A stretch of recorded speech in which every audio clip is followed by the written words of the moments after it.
India directs WhatsApp to withdraw its controversial privacy policy yet again. Following the announcement of its controversial privacy policy change earlier this year, WhatsApp has faced a ton of criticism from users, rivals, and the government alike. The Indian government asked WhatsApp to withdraw its policy back in January this year. It didn't at the time. But with the policy going into effect on May 15, India has yet again directed the Facebook-owned messaging giant to not impose the planned update in the country.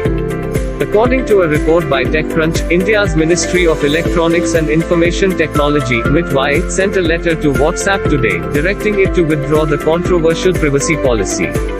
The ministry has offered WhatsApp 7 days to come up with a satisfactory response for the letter.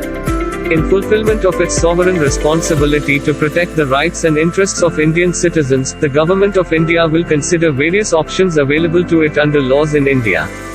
The letter reads, "If you are not living under a rock, then you might know that WhatsApp had plans to roll out the update much earlier on February 8. However, due to the backlash and loss of user trust, the company delayed the rollout to May 15th. You can check out our in-depth video on WhatsApp's evil plan to force users to accept the new policy.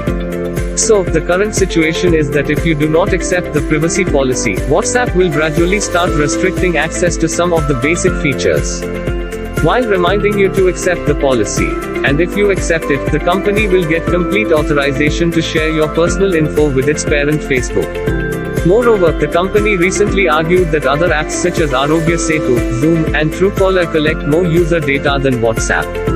However, MITI is now asking WhatsApp why the Indian users need to accept the policy when users in the European Union (EU) have been excused from it.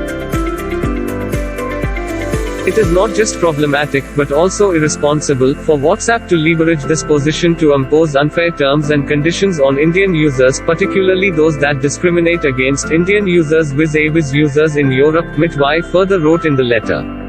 WhatsApp has 7 days to come up with an appropriate response for the Indian government.